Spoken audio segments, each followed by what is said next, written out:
It's 5:30 Pacific time, and we're gonna start.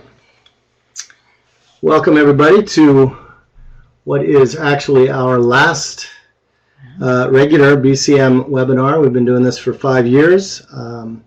We'll talk a little bit more about our transition media-wise toward the end of the program, when we're going to talk about switching over to podcasts at the advice of our younger friends. In fact, however, this is a simulcast in which, will be as soon as I start it. This is a simulcast that we're doing both as a podcast and as a webinar, so we'll see how that works. That's an experiment. We want to start by saying how much we appreciate those of you, and that's several of you who are on at the moment. We want to thank you who have been regular on these webinars, which we were doing for a number of years monthly. There's a lot of good content that we've had over the years, some 50 programs or so that we've curated over time, and we hope that you will access those going forward as recordings. Tonight we're privileged to have with us Dr. Randy Woodley, and we're anxious to get to the conversation with him. He's beaming in from Portland University, and he's going to have to teach a class in about 45 minutes, so we want to get to that conversation. But before we turn to that, we want to just briefly set the theme for tonight's webinar. So Elaine, take it away. This is the second time this year we are commemorating a 25th anniversary. In April of this year, we remembered the 1992 LA uprising, and we also at that time marked the 50th anniversary of King's Riverside speech. But you can find a recorded webinar of this webinar, which featured a conversation with Sue, Park Her, and Hyun Her, at the URL at the top of your screen.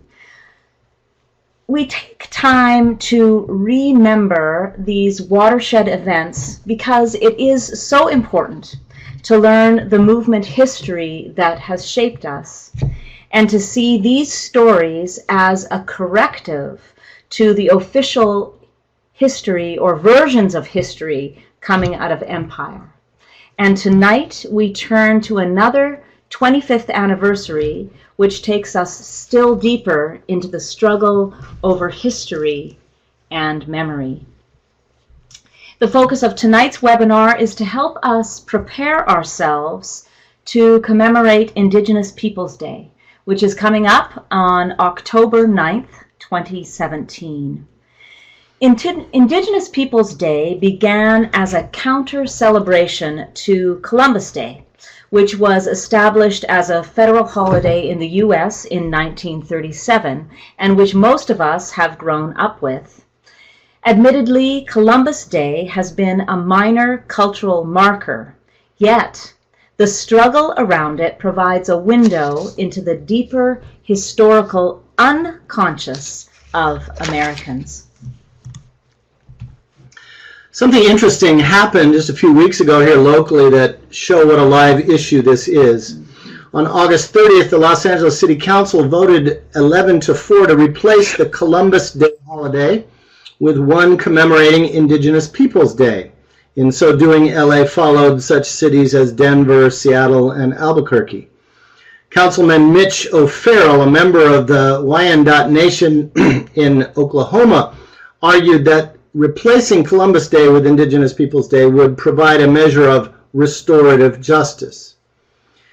This LA City Council decision, we want to hasten to make clear, is the result of trickle-up organizing that's been going on for a quarter century around the legacy of Columbus.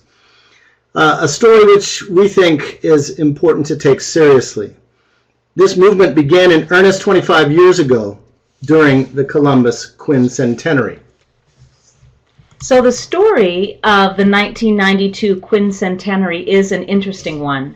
because it was to be this big gala celebration that never happened. In fact, when you Google images of the Columbus Quincentenary, pretty much the only images that come up are of commemorative coins, such as these shown here, and then some really bad decorative plates. This New York State Commission poster symbolizes the original intent of official bodies to make a big deal out of the Quincentenary 25 years ago. But because of Indigenous counter-organizing, the dozens of planned national and regional celebrations and reenactments ended up either being downsized or canceled altogether. Perhaps the most notorious example of this shift was the saga of the replicas of Columbus's 3 ships built by the Spanish government for the Quincentenary. They were supposed to tour around the Americas, but only a few events were ever realized. The boats were then given to the city of Corpus Christi, Texas, for whom their upkeep became an albatross, and they were finally demolished a few years ago.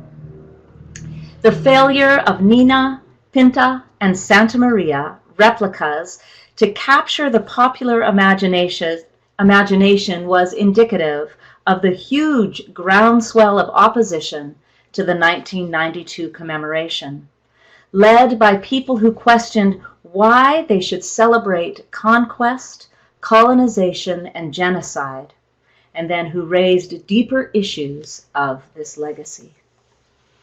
So this long, complicated, and occasionally hilarious tale is told in the book Sinking Columbus, co-authored by a professor of history who actually headed the Columbus Quincentenary Jubilee Commission of the U.S. Between 1986 and 88 before he bailed out. He summarizes the matter rather tersely. The country's official celebration of the Quincentenary was very meager. The official effort, the authors of this book show, could not escape being an anachronism, largely because the events as they were planned assiduously avoided examining the darker aspects and implications of colonization and its legacy. But these were precisely the issues that Indigenous protesters and their allies did raise, for reasons which we'll return to in the second half of this webinar. But our primary interest tonight is not in the failed efforts to yet again canonize Christopher Columbus, but rather in how the widespread resistances to that commemoration in 1992 represented a turning point in Indigenous activism for self-determination and also for settler consciousness, and so a renaissance of both of these that continue to today. During the Quincentenary, Indigenous peoples all over the world mobilized to contest the devised and dismembered narratives of European inhabitation of the Americas. And those movements in turn gave birth to a number of key campaigns which have broadened and deepened efforts to decolonize land and history on Turtle Island. Arguably, the most important one brings us to yet another anniversary. So did you know that tomorrow, September 13th, is the 10th anniversary of the UN General Assembly adopting the Declaration of Rights of Indigenous People? After decades of advocacy, only 4 countries 10 years ago opposed this measure, each of those countries with significant histories of unresolved native claims: Canada, the US, New Zealand, and Australia. As international law, UNDRIP affirms Indigenous peoples' right to self-determination, prohibits discrimination and genocide, calls on states to honor and respect treaties, protects Indigenous languages and cultures, and upholds Indigenous rights to lands, territories, and resources. Although both Canada and the US just recently removed their objector status to UNDRIP, their ongoing violations of both its letter and spirit have led to a new era of Indigenous nonviolent direct action around North America. The grassroots movement, Idle No More, was founded in Saskatchewan, my home province, in 2012 by 4 women in response to Canada's weakening of environmental laws. Through round dance flash mobs and blockades, Idle No More continues to inspire political actions worldwide for Indigenous sovereignty and rights, and opposing environmental degradation, including at the Standing Rock Reservation in North Dakota. Indeed, the astonishing courage and persistence of water protectors opposing the Dakota Access Pipeline at Standing Rock captured international attention for much of last year. And the grounding of dramatic, nonviolent confrontations in prayers changed the face of eco-justice activism. So, let us ask ourselves how we will honor the work of the last quarter century of this Indigenous Peoples Day that is less than a month away. Which brings us to our honored guest tonight. We want to warmly welcome Randy Woodley to the webinar. I'm going to switch views here so you can see Randy better. Dr. Woodley is a Ketowa Cherokee Distinguished Professor of Faith and Culture at Portland Seminary, where he is also Director of Intercultural and Indigenous Studies. He's also married to an amazing woman with silver hair, just like me. Randy has authored a number of books with which we hope you will make yourselves familiar. And I do want to show you the title of those books because we do want you to know of them. Randy is a pastor, an activist, a farmer, and a movement builder. He's someone who's working for change of both church and society. Randy, a very, very warm welcome to you, and perhaps there's a way that you'd like to introduce yourself. Thank you for that opportunity. I think I just want to make an opening statement, and that is that it is rather ironic that I'm on the last of your webinars, and we have the last of the Mohicans and the end of the trail, and Ishi the last of his tribe, and so it's probably appropriate to bring a Native American on to close this thing out. So. All right, Ishi, go for it.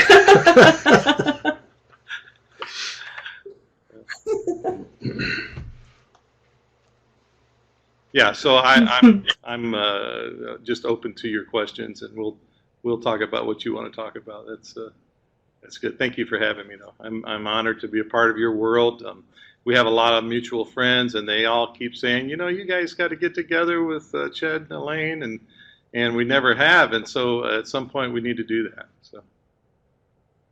All right. That's great. Well, let's start. Let's start with your lived context. Tell us a little bit about Ailuhe Farm, if I didn't butcher that pronunciation, which is where you and Edith do your work. Tell us a little bit about that. Yeah, so Edith and I have been in ministry together. I like to say service now. It's got a little bit better ring to it these days. Have been in service to our fellow human beings. Together since she married into it in 1989. I've been doing things a little longer, but it was only in Kentucky in 2004, that we really started a farm, Ailuhe Farm. And Ailuhe is that one of those kind of universal words in our Kituwa language. It means what basically the old biblical construct of shalom is, this not at war, everybody's fed, the land's producing everything it should, and all that sort of thing. And so Ailuhe is that place of harmony. And we started our farm on 50 acres in Kentucky, and then moved from there in I keep going back to the 19th, so I'm sorry, in 2008.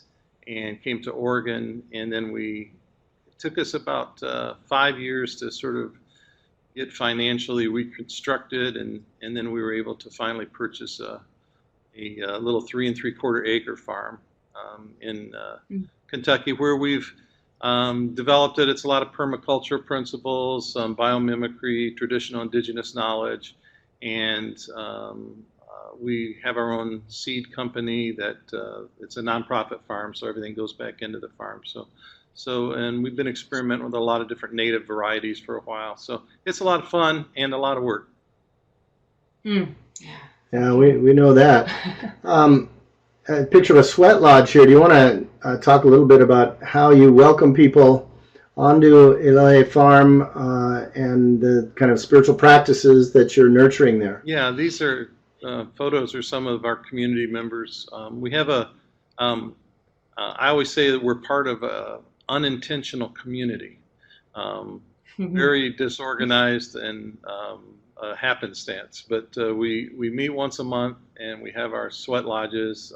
In the wintertime, when it's really rainy, we have talking circles, and people come. Everybody's welcome. Anybody who wants to come comes, and we have other events that go on. We had a Claire Hitchens concert and work day last week.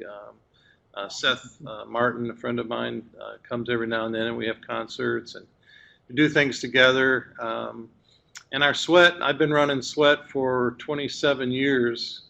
And this year, actually, speaking of the last of, in August was my last public sweat as a sweat leader. And I passed it down to my 2 sons, my grandson's father, and my nephew, the Navajo guy in the picture standing next to my wife there in the center. There's a time for doing things, and there's a time for passing them down to others to learn and to take up this life. So it was a commemoration of 27 years of leading that ceremony. It was good. Wonderful.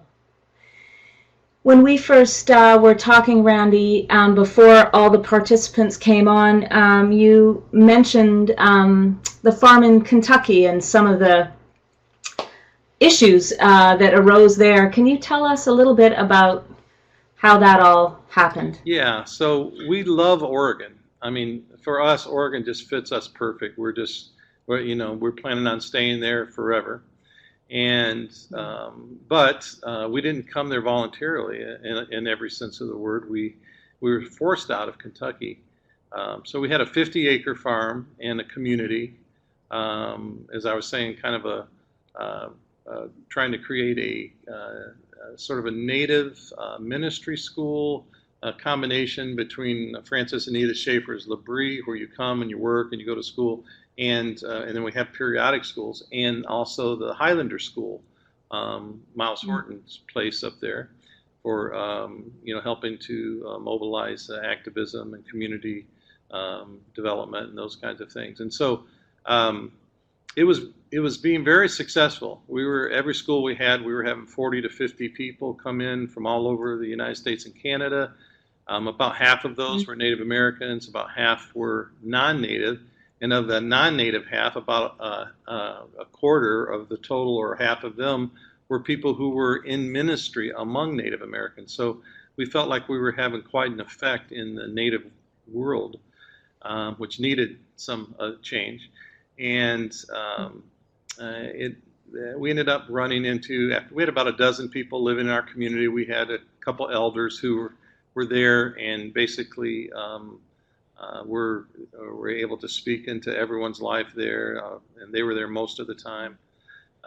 But eventually we ran into problems with the city, or the county commission, and county planning, I guess that's what it was, and our neighbors, and they showed up at a final approval of some of our community buildings, because we were in sleeping buildings. We were trying to find more places for people to sleep, and neighbors showed up in protest, about 40 of them, and said these terrible things about us and Native Americans, and basically the county denied our permits. And then the next day one of those neighbors was hosted a paramilitary white supremacist group, and they set up a 50 caliber machine gun on our property line and commenced to fire that daily.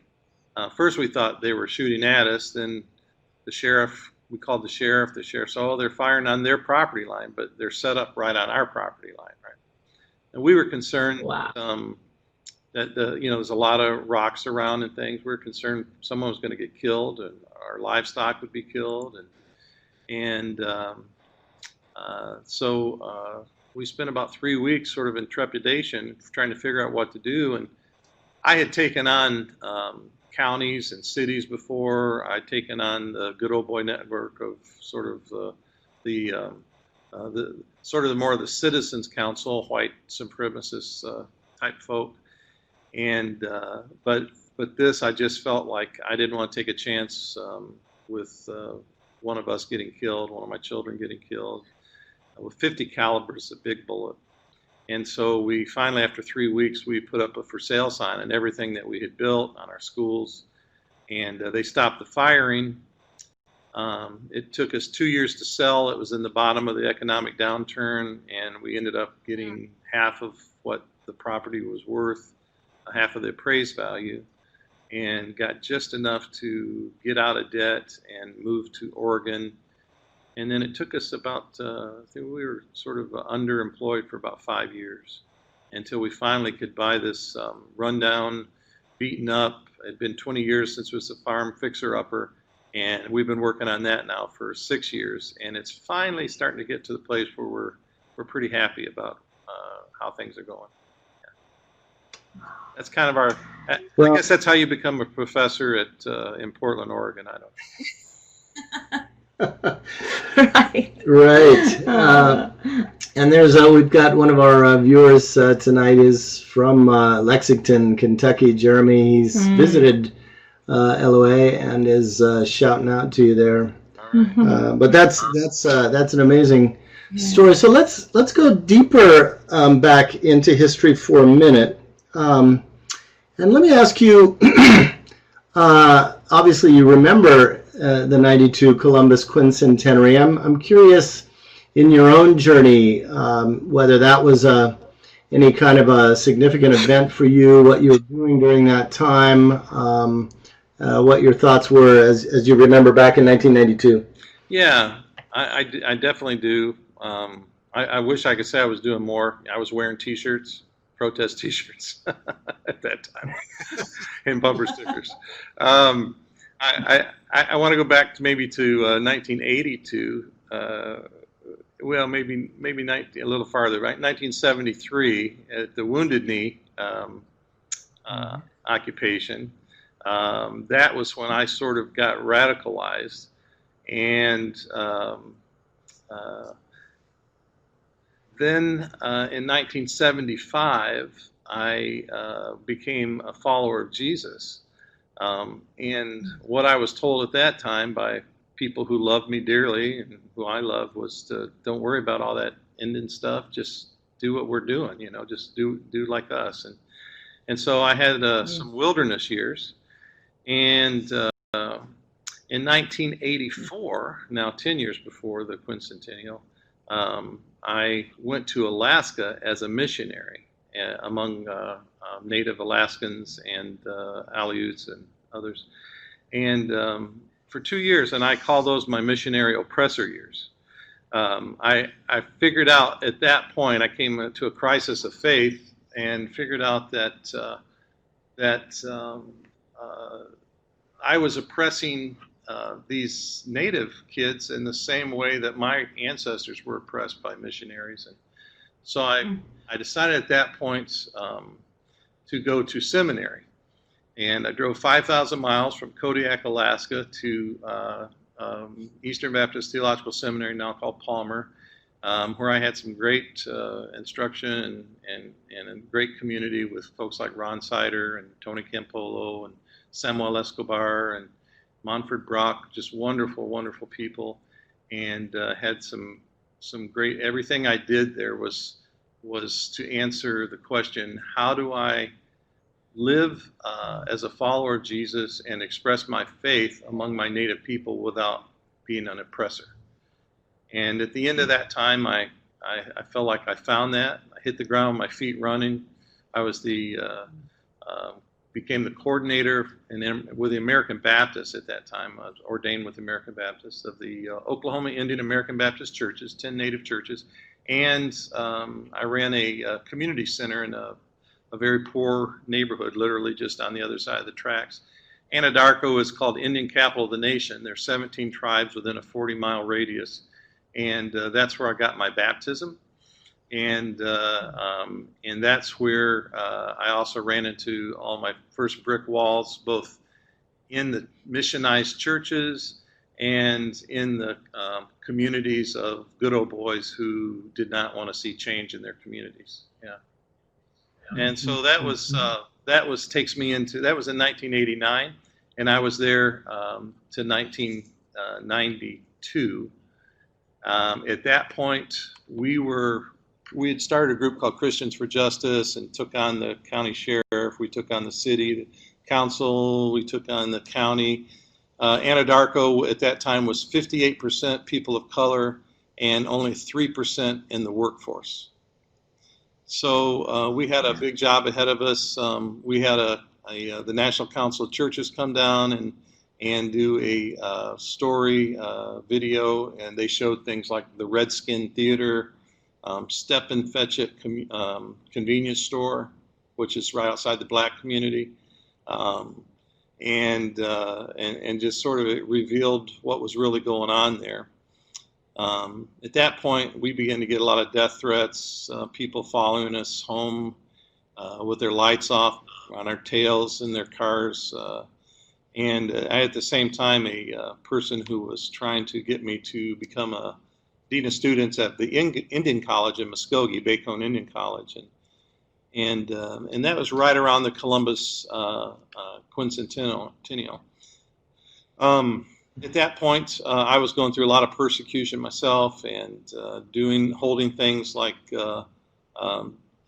controversial seminars and things that would get people yelling and screaming and walking out, and and this was all about whether we could practice our culture within a church context, and at the same time we had these doing a lot in the community. We had things going for unwed mothers, baby clothes closet. We had language classes, after school tutoring, basketball leagues. We had all these different kinds of things, sweat lodge, hosting powwows, holding Indian youth camps. So we were pretty active during that time, trying to be indigenous. And I think, so it sort of skipped over, but immediately afterwards, I don't know if you guys ever seen the video, Columbus Didn't Discover Us, that came out right afterwards. So I've shown that in my classes and to groups, ever since that came out. And sort of wish I could have been more socially aware at the time, but I was active standing up for indigenous rights, as we always have been since we've been in service. So. Yeah, it sounds like you had your hands full. Let me just pause there and go back a little further. Your Cherokee roots are North Carolina or Oklahoma, or a bit of both, or a third provenance? Third, the third way. So okay. All my ancestors on my mother's side, both of my parents are mixed blood Cherokees. I'm listed only as 3/16 blood quantum, and I hate to even bring up blood quantum because it's a colonial device, right? But so in my tribe, the United Ketua Band of Cherokee Indians, you have to be 1/4. So I just miss it, and so I'm considered what's called a legal descendant of the United Ketua Band. My wife is actually a member of the Eastern Shoshone. She's a member raised on a reservation, but I'm an almost. And sometimes that creates a powerful motivation to get things done. But and so most of my ancestors, not all, but I don't know of all of them, but most of my ancestors are what we call old settlers. and they were people who came out between generally my third great grandfather signed the first peace treaty with the United States at a place called White's Fort in what is now Knoxville, Tennessee. That was the Treaty of 1791 after a 19-year war against him and other chiefs and others. He was one of 41 chiefs who signed that. The Chickamaugan War, which is something people should look up because they keep claiming the Afghanistan War is the oldest war in United States history, and the Chickamaugan War was 19 years. So, so after that, and we don't have time to go into all the details of that war, but they signed the peace treaty. My grandfather was moved 5 different times from different places after he said they could be somewhere else. Finally, he moved out in 1817, signed the Treaty of the Western Cherokee out in where the old settlers were. And basically anybody who came in the early 1800s to 1835 is considered what we call an old settler, or Western Cherokee at that time. Later, the Treaty Party came, and then finally the National Party, which was the Trail of Tears, and they had 3 governments, and they had to solve those problems. And so a lot of the Kituas are old settlers. Thanks for that. And, for our listeners who aren't familiar with the politics of bloodlines in Native America, you just alluded to that very briefly, but, a lot of folks don't realize the way that the government plays that. Maybe you could just say a word about the politics of bloodlines. Yeah, by and large, what was dictated to most of the tribes were that you had to be a certain blood quantum, and usually now it stands at 1/4 for most tribes. There are also requirements that you be on certain rolls, that you have ancestors on certain rolls. All of these are sort of made-up devices that will eventually create the end of the extinction of Native people. And so it's a colonial tool. We use it because we're full of, as Native people, a lot of us, and especially our tribal governments, are full of this colonial pattern and self-hatred. It's hard to see, but they've been taught to do BIA politics, Bureau of Indian Affairs. BIA, we kind of say BIA stands for Boss Indians Around. But the Bureau of Indian Affairs sort of taught them how to, the bureaucracy involved, and so they stay in that pattern. They're much like a lot of our churches. We get stuck in that colonial pattern and can't seem to find our way out. Yeah, it's a great analogy, and I think a very true one. So that brings us back now to pick up the thread of your story. So the Quincentenary, you're doing a lot of ministry over the last 25 years. Obviously, you've been on a journey. You've plugged into the various kinds of Native activism that have been flourishing in various parts of North America over the last 25 years. What parts of the movement have you resonated with most? Any particular influences that you want to name in your own work? Yeah, so I'm a more or less a teacher, a writer, a speaker, and an influencer. And so I've spent a lot of time with people making roads of influence. So there's a number of folks who have influenced me. I would say number one has been the elder John Mohawk. John was a Seneca leader, well-known, part of UNDRIP in its early days. He used to publish the Akwesasne notes. I used to receive that when I was in high school. It was sort of our great own, stuff. I remember that very well. Yeah, talking about decolonizing, talking about farming, talking about food sovereignty, and all these kinds of things. And I just found him to be a genius. Unfortunately, I never got to meet him, but have read everything and saw every video I can, and I have appreciated John Mohawk more than anyone else in terms of their influence in my thinking and my life, and so I want to give him credit for that.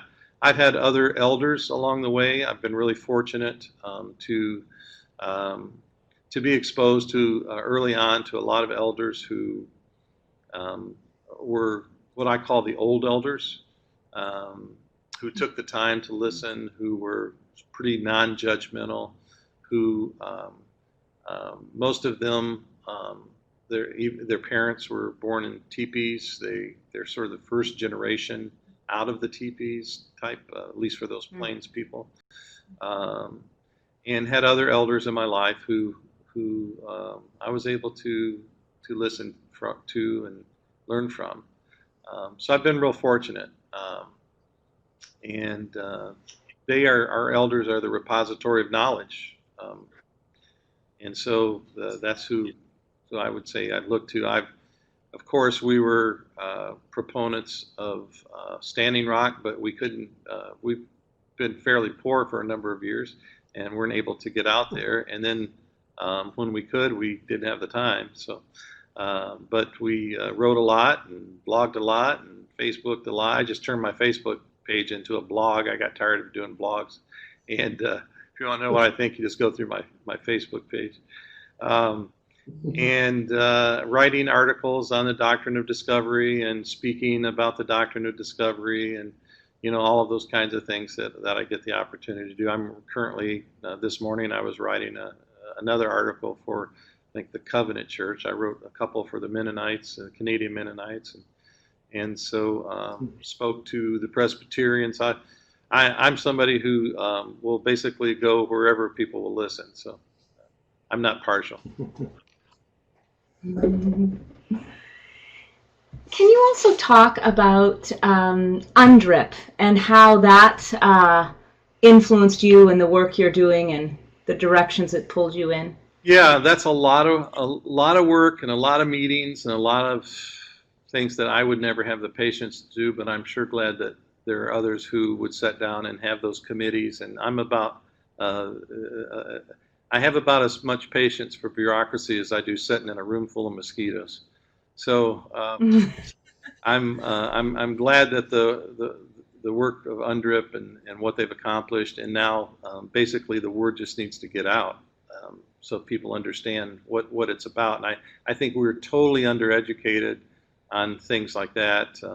Even Standing Rock. I mean, Standing Rock for so long it was just a few of us watching through people like Amy Goodman and others, Democracy Now, and a few other folks who showed up and bothered to say something about it. I think Lawrence O'Donnell on MSNBC and a couple others, but it wasn't until they let the dogs out and the security firm sort of stepped over the line before it started getting any publicity whatsoever. So it's never a surprise to us that people don't know what's going on. We're used to that. People call Native Americans the invisible minority. So there's a wonderful pamphlet or study that was done here in Portland. Portland's actually the 11th largest Native community in the United States. And so it's quite active. My son was active as a youth speaker, and others at NAYA, Native American Youth and Family Center.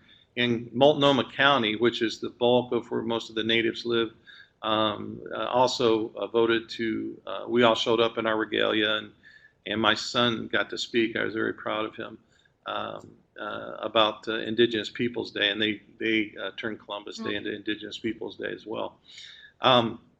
But they have this brochure that they put out, and the title of it is called Making the Invisible Visible. And so I think that's sort of the era that we are in, is to let people know what Native people have been going through. None of this stuff is new to us. It's just new to everybody else. Yeah. Right. Well, and that makes me think about the the Canadian. I am from Canada. The National Canadian Truth and Reconciliation Commission feels like Canadians cannot claim to not know the history, at least of Indian residential schools in Canada, yet, I mean, there is still so much ignorance. Do you see any bubblings of a Truth and Reconciliation Commission here in the United States around issues of Indigenous history? So I'm appreciative of Canada's attempt with the TNR to bring these things to light, and I can't remember the judge's name who spoke at one point. Murray Sinclair? Yeah. Maybe the commission head? Yeah. And I listened to Murray Sinclair say, we're not quite at truth, and this isn't reconciliation. Right. We were never conciled to begin with. And so I think the concept is still a little bit weak. I'm not sure a truth and in South Africa it happened, but yet what happened as a result? Education, that's good, but I think we need more than education. And so I'm not sure the TNR is the model I would like to see happen here. So I think what we need is some more active steps. I don't think we should throw the baby out with the bathwater. We could start with the Truth and Reconciliation Commission, but I think it has to lead to something more for it to mean anything. People in the United States are so abstract and sort of dualistic in terms of how they understand knowledge and what they do with it. They think that they know something, that they have lived it, as opposed to actually living out what they know. And I think that's the problem. It's the problem in the church. It's the problem just with the citizenry.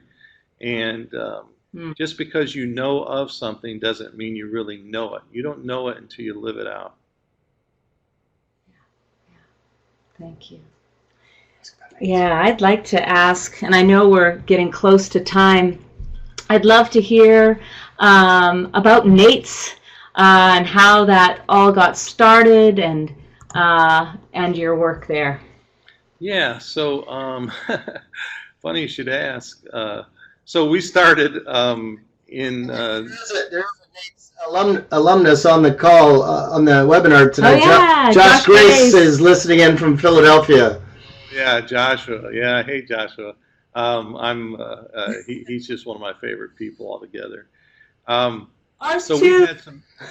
Oh, okay, good. We've had some incredible students. I see Mickey Jones there, one of our graduates. Joshua's a graduate. We've got some incredible people who I believe are just world changers in their locales and in their sphere of influence. So I'm very pleased with the people who have come through this Master of Arts Intercultural Studies program. So we started by the four of us, Richard Twiss, myself, Terry LeBlanc, and Ray Aldred, attending Asbury Seminary. They had offered us scholarships. They wanted to get in on what we were doing. And the idea was to turn our knowledge into a sort of a program that others could follow without jumping through the hoops, or as we like to call it, hegemonic bullshit. So we learned that word in seminary, the first one.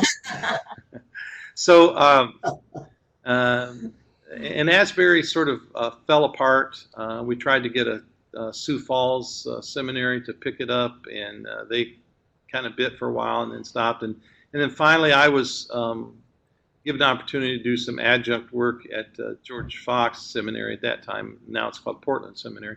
But and so I began to talk to them about hosting our Master of Arts Intercultural Studies that we had drawn up, and to make that dream a reality. And so we finally got some white paper going and got some signatures and started the program. I was the program director, and we've had that going for a number of years. I think we've got probably about 15, 16 graduates right now. And I just this year resigned as the director of the program, and as the basically as a professor there. So I'm still teaching at Portland Seminary, but I'm just no longer doing the NATES program. Well, we know from several friends how powerful that experiment has been, and as people who ourselves are involved in experimental theological education, we so deeply appreciate the way in which you all have pushed out the boundaries of what is possible, and that brings us to our final. Yeah, well, I just want to say that it's really the great students that make it a great program. It really is. I give a lot of credit to them. Yeah, that's for sure. Before you have to go off and do your legitimate teaching, I do want you to speak a little bit about this most recent engagement. I understand that you were one of the authors of this declaration in the wake of Charlottesville.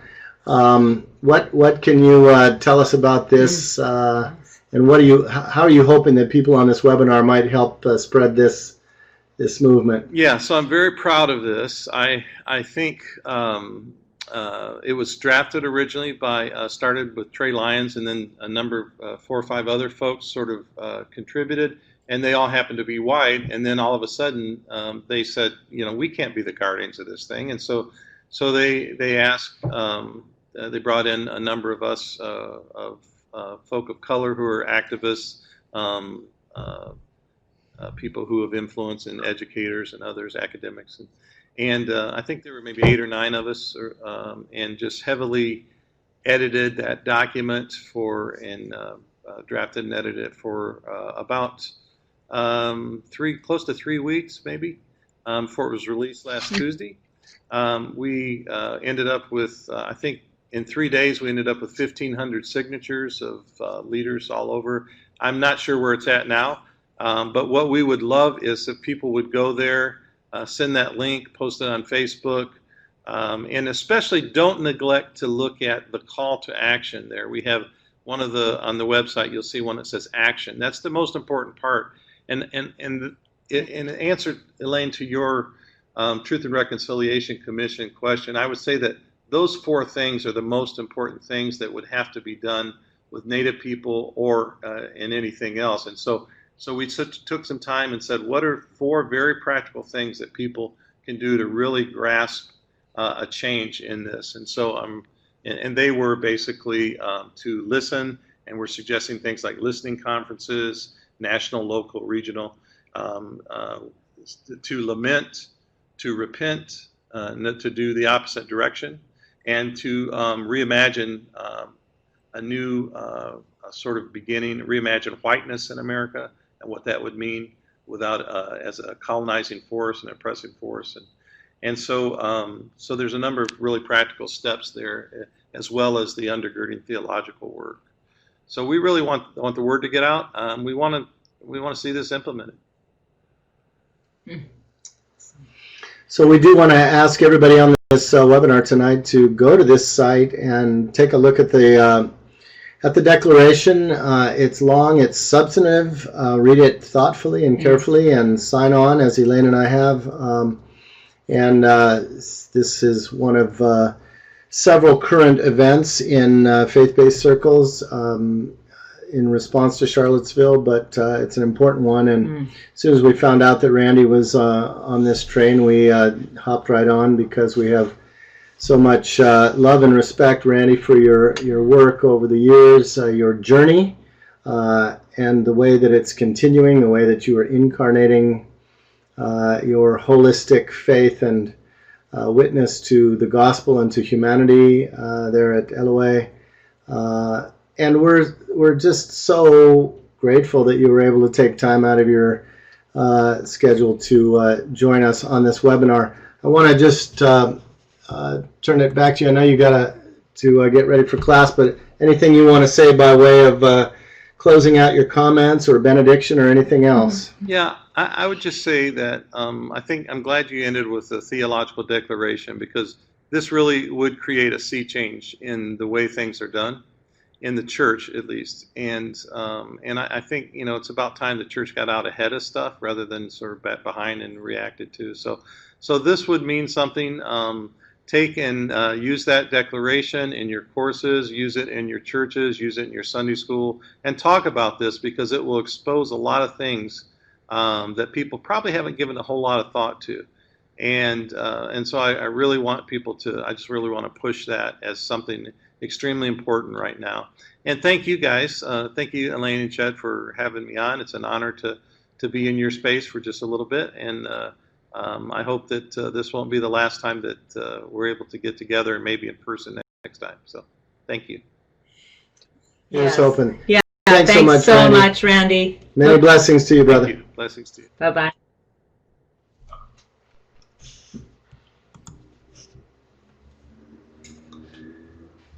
All right, well, everybody take a deep breath. We're halfway through, a little over halfway through. Refresh your beverage. Your beverage.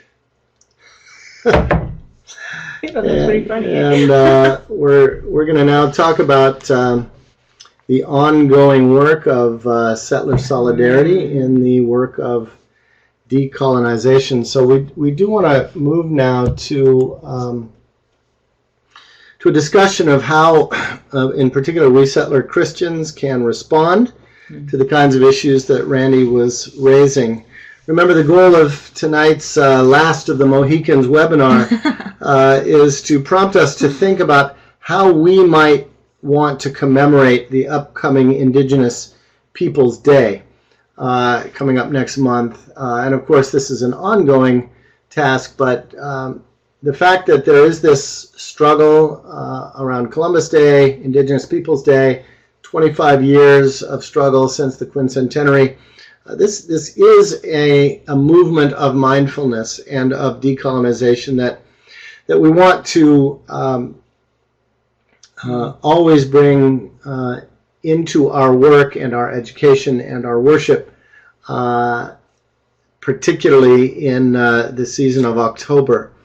So let's start with this definition of decolonization. This is a term that is enjoying high prominence in current discourses of solidarity. It's defined in many ways. I find this as good a definition of any. It's taken from a Canadian website. Maybe, Elaine, if you would just read that out loud for our podcast. Sure. Decolonization is as much a process as a goal.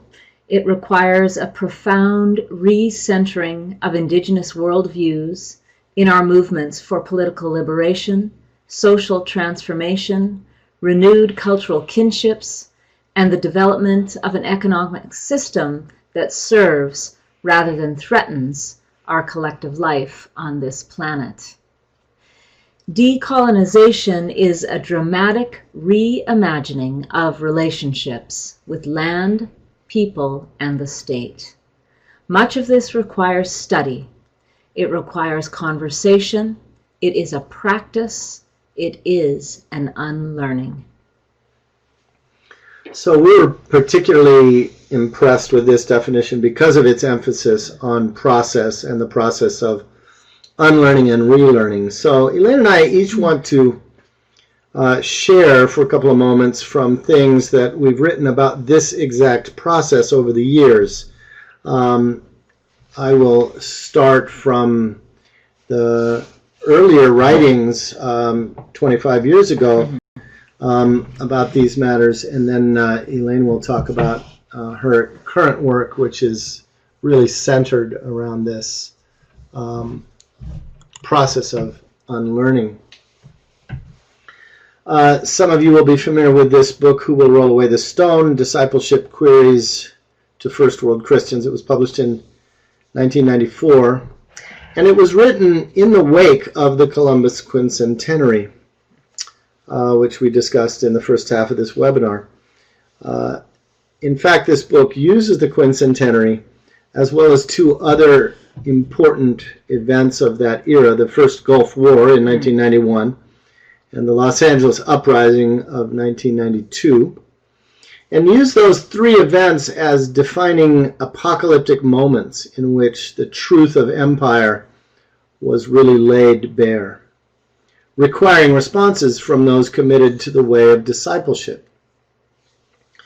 In this book, I also try to look at how these three events illustrate important ways in which we people of privilege are socialized to live in denial of the realities of oppression and violence around us. In the book, I use as a centering trope a series of questions that Jesus presses upon his disciples. This series of queries occurs dead middle in Mark's gospel story, so it's kind of a fulcrum on which the narrative balances. Do you still not perceive or understand? Jesus asks with an unmistakable tone of frustration.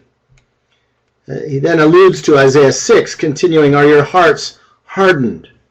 Do you have eyes and fail to see? Do you have ears and fail to hear? And do you not remember? I then try to correlate Jesus' interrogation of our hard-heartedness, or Pharaoh's disease in the biblical story, to those three apocalyptic moments of the early 90s. In one chapter, for example, I look at how the LA uprising challenges us to see reality from the perspective of the poor and the marginalized, requiring us to practice disciplines of critical literacy in the systems and structures of oppression that define our world. In the next chapter, I examine through the lens of the Gulf War, first Gulf War, how people of race, class, and gender privilege internalize the dysfunctional shame culture of empire and become paralyzed by it, and by the pathological pendulum of grandiosity or depression, and how we must learn to listen to the truth about ourselves through disciplines of disillusionment. And the following third chapter focuses on the theme of tonight's webinar. That is that decolonization requires facing not only the objective conditions of empire and the subjective captivities of empire, but it also requires us to encounter history afresh. People of privilege are typically disconnected from our collective past and thus unaccountable to it. To overcome this, we must learn disciplines of remembering, or what I call revisioning our history. So I'm going to, where'd the book go? There we go. I'm just going to read from a couple of paragraphs that I wrote more than 25 years ago about the Columbus Quincentenary. This is from the Stone Book. Rex Weiler, in his excellent summary of the continuing history of genocide against Native peoples of the Americas, writes, denial and projection work within the unwieldy collective egos of nations, as well as within individuals. There is no better case of myopic national denial than the story of European occupation and colonization of the Western Hemisphere. The Quincentenary celebration of Columbus' so-called discovery of America, which began with the intention of honoring European history, has in fact flushed that long history of denial out into the open and exposed the shadow behind certain European myths about honor, liberty, and democracy. So this was something that was written during the Quincentenary in 1992. This Quincentenary represented an opportunity, I go on, for all of the peoples of the Americas to face this denial. The focus on Columbus invited us to look again at what I call our myths of origin. Because of this, the Quincentenary evoked a struggle over the politics of memory, legacy, and identity. This, of course, is to be expected. As historian David Kennedy points out, in memory, the mythical and the actual mysteriously commingle, making memory an often unreliable historical source, but an indispensable component of both individual and collective identity. So the fact that the official Columbus Quincentenary celebrations were really pretty much a bust in this country makes one wonder whether those who steward the Columbian myth of origins simply backed off once it appeared that all of this hoopla might in fact occasion a genuine debate about the deeper issues of genocide. In other words, the dominant culture was content to forfeit its gratuitous celebration of the European legacy of discovery and conquest in order to avoid grappling with the political implications of an unsuppressed history. And that would be my evaluation of what happened 25 years ago. And I think it's very important for us to come to terms with that. For many of us, the Quincentenary was, despite all the official ambivalence, a defining moment in the War of Myths. This, of course, was particularly true for Native peoples, who for the most part were less interested in ragging on the last 500 years and more in trying to build alliances to make the next 500 years different in the Americas. Carlos Fuentes reminds us that the Indian culture of the Americas, if it did not prevail, did not perish either. Rather, it became part of what one might term the counter-conquest, that is, the Indian response, followed by the black response and others to the purely European presence in the Americas. So beginning in 1990, the first of several historic gatherings of Native peoples from all over the Americas was convened in Quito, Ecuador, to reassess and renew the determination of First Nations, not only to survive, but to reclaim sovereignty. The representatives of some 120 Indian nations declared that, quote, "We have never abandoned our constant struggle against conditions of oppression, discrimination, and exploitation, which were imposed upon us as a result of the European invasion of our ancestral territories. Our nations are basing our struggle on our identity, which shall lead us to true liberation." This is from the Quito Declaration of July 1990. So the query at the heart of the Quincentenary is this: isn't the past always embedded in the present, like an unsevered umbilical cord between the children of today and the parents of long ago? If so, then Freud's ultimatum, his psychological ultimatum concerning the unconscious, is accurately restated by the philosopher Santayana: those who do not remember history are doomed to repeat it. The fact is, those who want to change the relations of power in the present, to break the cycle of violence, must deal with history, whereas those content with the status quo must keep history remote, fragmented, and inaccessible.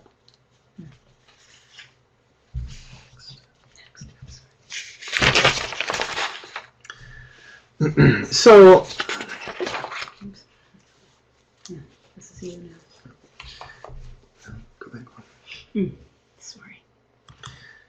So the rest of that particular chapter in Who Will Roll Away the Stone goes into how we are really enjoined by the gospel to struggle, to revise that which has been historically devised. So, for example, Columbus discovering America would be the most archetypal devising of history. And history has been devised in great and small ways ever since by the colonizers. But we also are enjoined to remember the stories that have been dismembered by the official historical accounts. So, again, to take the example of Columbus, ignoring the people who are already here on Turtle Island, having lived here sustainably for thousands of years, and only focusing on Columbus. That's sort of the classic archetypal dismembering of history. So the devising and the dismembering of history is what dominant culture people inherit. It's what we carry in our bones. And it is what we are going to have to do seriously spiritual work of decolonization, both within us and around us, if we are to stand in solidarity with this rising indigenous tide that is demanding historic restorative justice. And so I want to turn it over to Elaine, whose work over the past few years has really been focusing on exactly these disciplines of revising that which has been devised and remembering that which has been dismembered.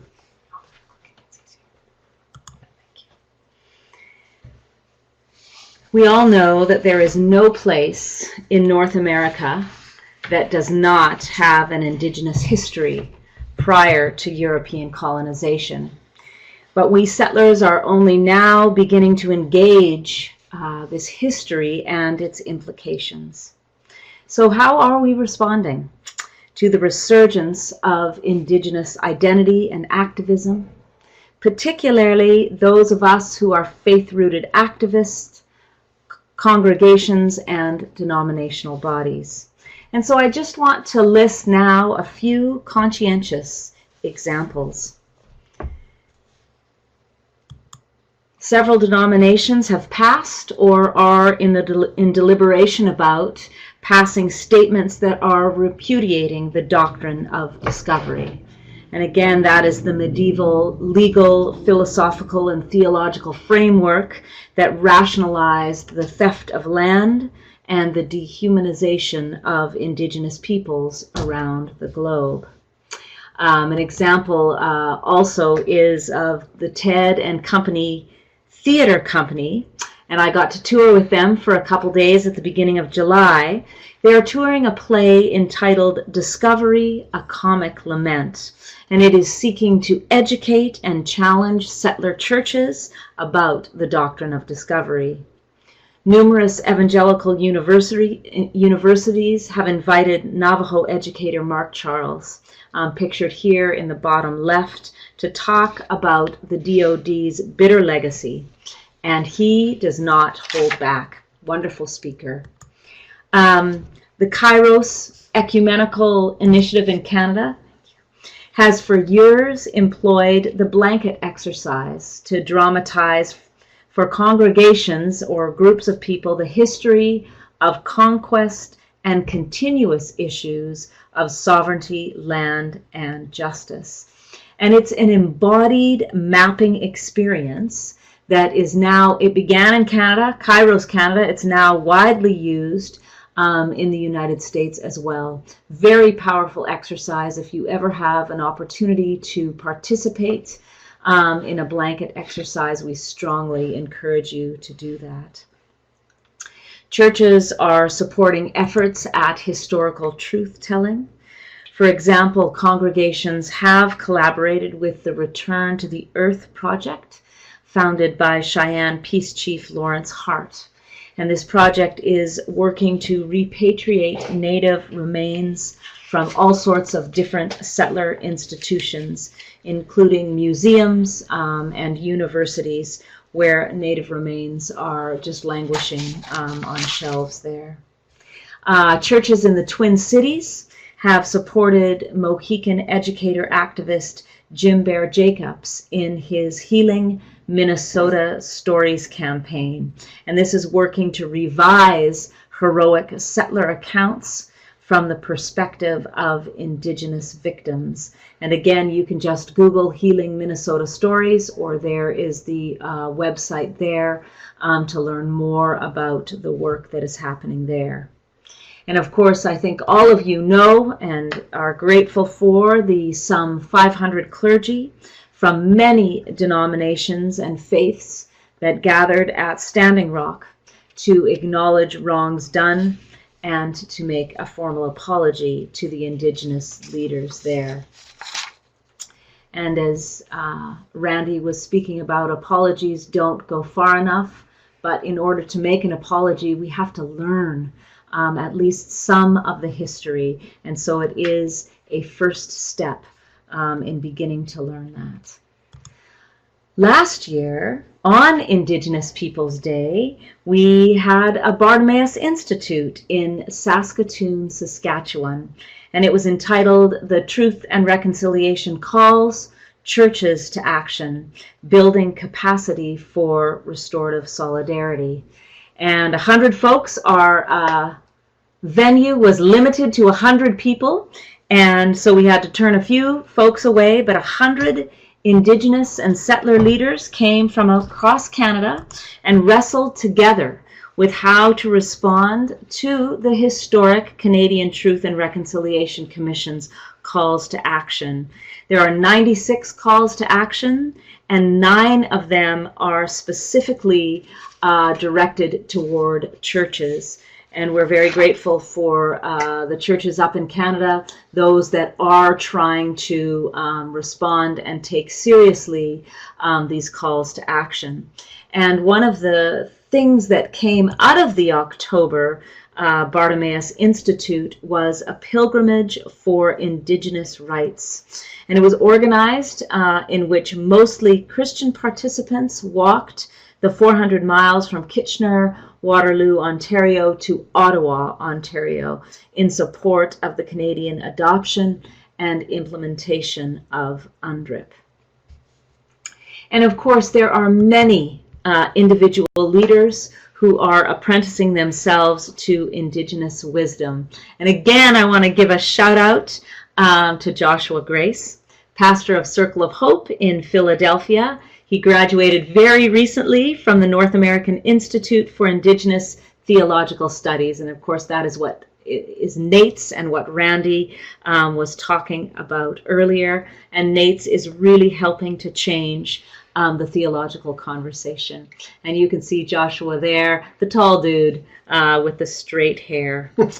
French-Canadian activist and artist Denise Nadeau is another person that has worked closely with the Water Walkers movement, led by Anishinaabe grandmothers. So 2 folks we want to raise up and thank for their work. So these are just a few ways that settlers are taking what I call historical responsibility for the continuing legacy of Indigenous dispossession.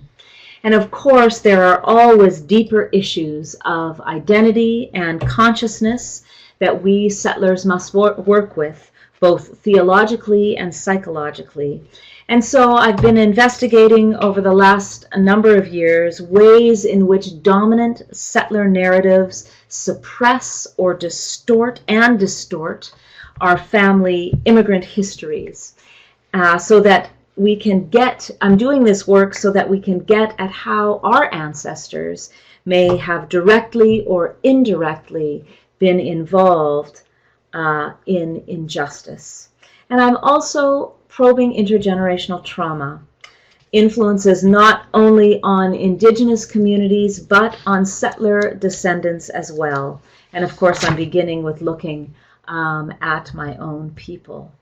And so the workshops that I've been leading encourage settlers to do our own work, as Audre Lorde famously put it, by delving into the particularities of our family or communal narratives and confronting the truth about our socially constructed identities, both personally and politically.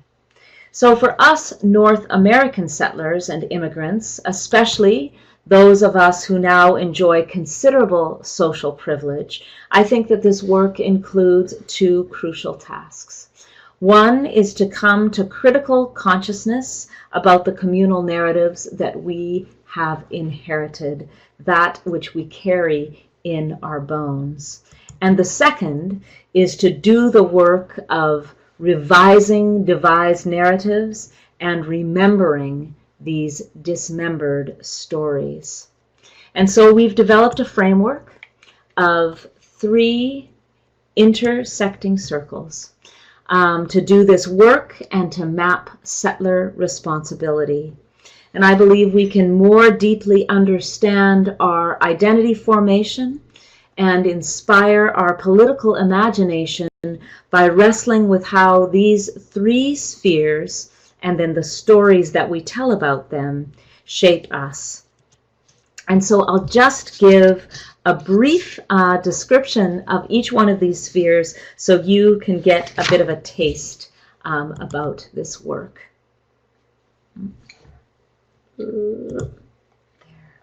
So the three circles are surrounded by a bigger circle of storylines, communal narratives, because we tell stories, of course, about each of these three spheres. Landlines, the first sphere, are about placed stories, and landlines has two parts. Part one is learning the story of our ancestors' migrations. For some of us, it was very long ago, and we think we don't know anything about that story. But it has been interesting in these workshops. I encourage folks to do homework before they come, to start delving into those stories and what people are discovering. So why did your ancestors immigrate? What land did they leave? And what places did they love, but they chose or were forced out to leave? A second part of this is what landscapes are imprinted on our souls. I am from Saskatchewan, and so it is the land of the living skies. It has the rippling wheat and the shimmering poplar leaves and the sound, the call of the loon. All of that, even though I've lived in Southern California for almost 30 years, all of that is very much imprinted on my soul. I recognize it and I feel it and I carry it. And so part of that is a question of our personal mobility. Why do we migrate around North America? An interesting piece for me, I had the opportunity to go back to Russia in 2010, where all four of my grandparents are from. And when we arrived at the farmland of where my aunt's family had farmed, I recognized that land because it looked just like Saskatchewan. And of course, it turns out that it is on the same latitude of Saskatchewan. And so these are all questions around part one of landlines. Now there's a second part to landlines, and this is learning the stories of the people and places of where we settled. Who were the original inhabitants? Are they still here now? And what has been their experience since we have settled here? And so I have questions both for Saskatchewan and then also for where I live now, Chumash territory, the Ventura River watershed. And do we know how our ancestors acquired land in the new country? A very important question that we have to wrestle with in order to understand landlines. Bloodlines. This is our embodied story. What have we inherited? It has to do with ethnicity, gender, culture, who we are in our bodies, the things that we were born into, how we were taught to be a part of our family or community. When we do this work around bloodlines, it becomes complicated very quickly, but it's very important work to do together and to hang in together with. And then lastly, songlines. Now these are stories of conviction, the values and beliefs that we live by. So songlines are what motivate us, sometimes to stay, sometimes to move. They inspire us to solidarity, or they don't. And they animate a critical reading of our landlines and our bloodlines. So the myths of manifest destiny, or white supremacy, or Christian exceptionalism, they are one kind of songline.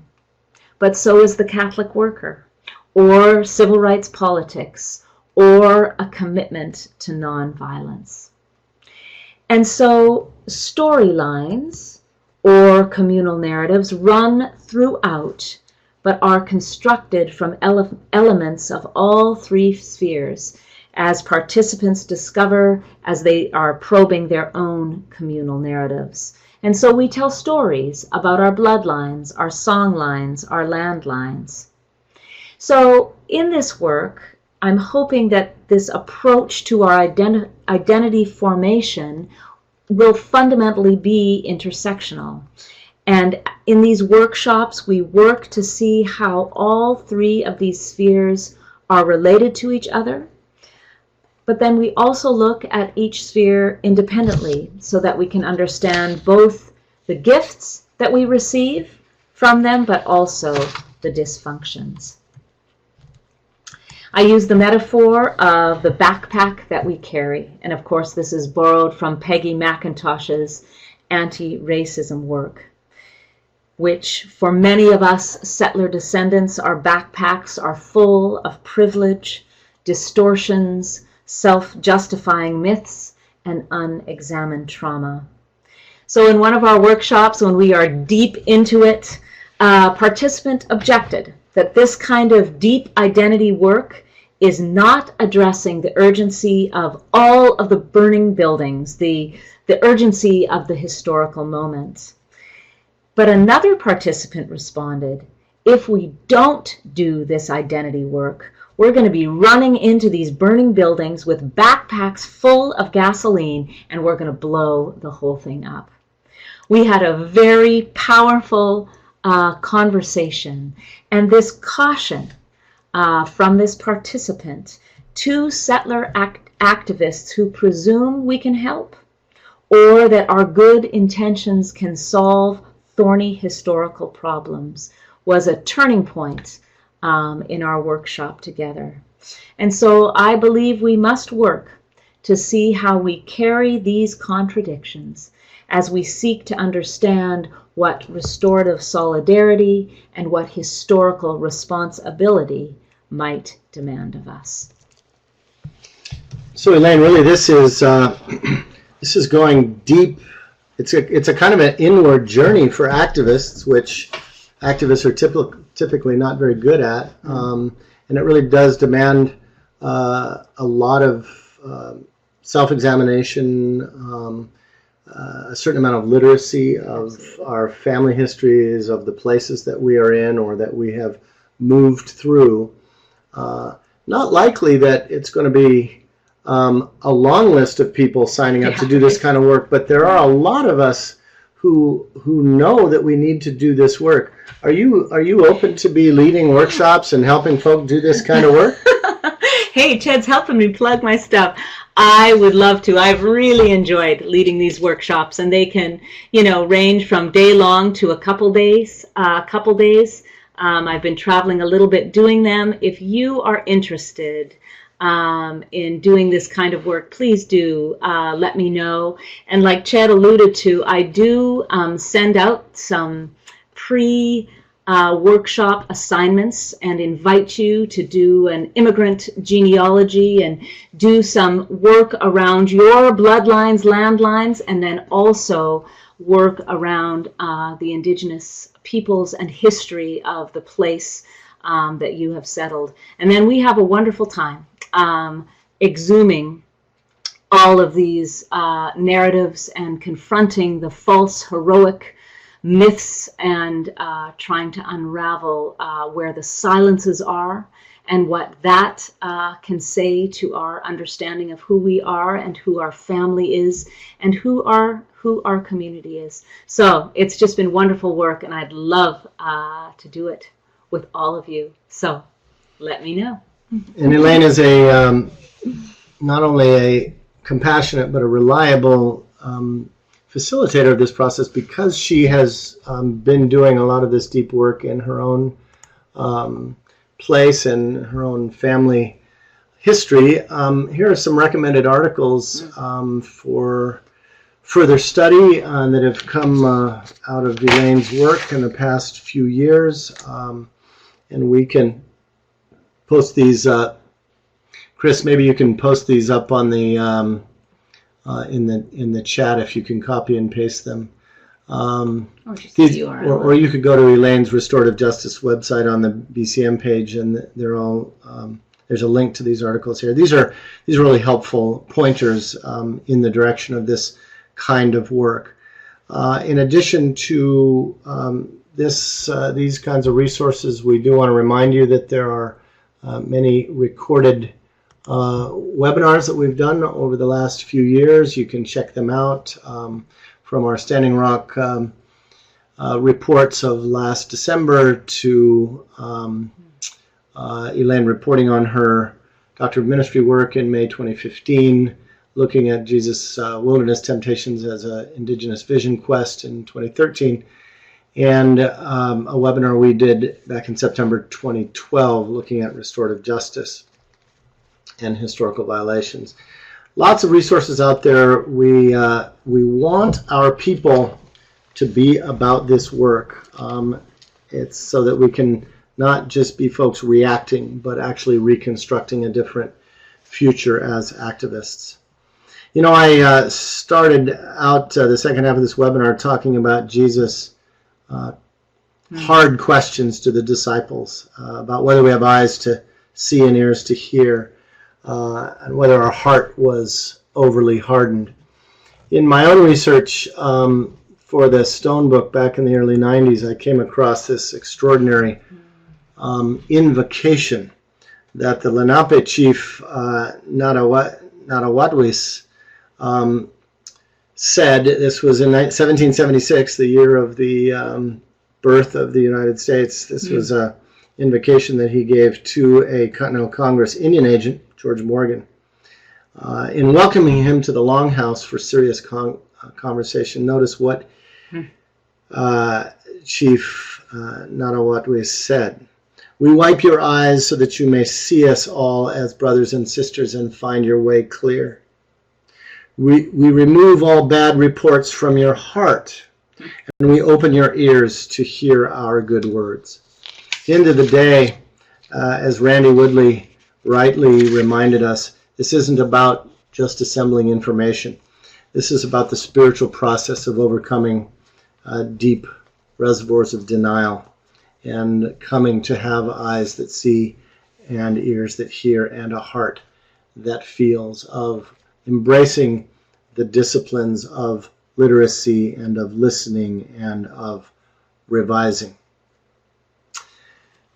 This brings us to the end of this webinar and our little farewell song. Many of you know that we have been doing webinars pretty faithfully now for 5 years, and that means that we've got more than 50 recorded webinars on our website, and these webinars address a wide range of issues, always touching on a scriptural theme and a theme of social justice. We hope that you will avail yourself of this library of programs. They include interviews of colleagues and elders, mentors, reports on movements in real time, and deep theological investigation of the scriptures. So please remember that there is this archive for you to draw on. However, our intrepid younger colleagues have told us that probably the reason we are getting relatively low turnouts on our webinars is that young folk don't do webinars, they do podcasts. So we've been getting a hard push to switch over to podcasting, which in fact is a little easier on us anyway. So we are going to start the grand experiment this November with beginning hopefully monthly podcasts that are perhaps a little easier for you all to listen to as you do your other stuff on your smartass phones. You can listen to the podcasts. So we do want to invite you. We want to thank you, those of you who have been with us through these 5 years, and we want to invite you to stay tuned for our monthly podcasting that will start with the new liturgical year in November of this year. So we look forward to yet another experiment in our work. So that's our hour and a half. We hope you enjoyed a chance to get to know a little bit Dr. Randy Woodley, great colleague up in the Northwest. Elaine, what do you want to say? Well, I want to say, Teresa Tanswan, thank you for being a part of this webinar. Yes, awesome. And I would love to come back to Haverford and do some of this work. I want to say that.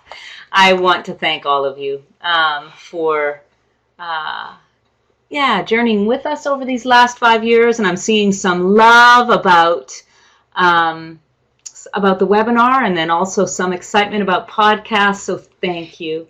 We do listen to you all and are very grateful that you've been with us these 5 years, and look forward to experimenting with the podcasts. So let us know how it goes. And as always, we want to give a special shout out to Chris White in the room next door, who's been with us from the beginning on these webinars, always rescuing us from our own technological incompetence and keeping the trains running on time and running smoothly. Chris, we're so grateful for your work with us, and Chris is going to help swing us into the world of podcasts. In fact, we actually made our first podcast tonight. We're going to see how it turns out. In the meantime, please stay with us, stay connected with BCM. Elaine, you want to give a shout out to the Institute coming up in February? I do. We are so excited. February, always, friends, is always the third week in February is our annual Bartimaeus Institute, and I don't have the dates right off the top of my head. Chris will have them, I bet. He's so good. He'll type them up in there. But we really encourage you to come. It is always a wonderful gathering of folks. We wrestle together with studying scripture and social history, historical movements, social justice movements. And it is starting to feel like it is the church gathering, church camp for the radical discipleship movement. So we encourage you, please get the word out there and come and join us in February.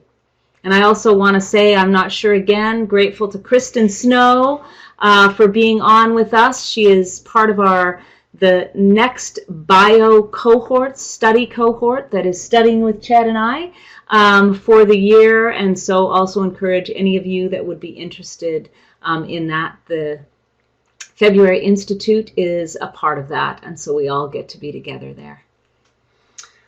So thank you all who have gathered virtually here from the four directions. We appreciate your friendship and your accompaniment on this journey. We're going to sign off from Oakview. Bye for now, and we'll see you on the next podcast, and hopefully see you in the February Institute. Thanks a lot for tuning in.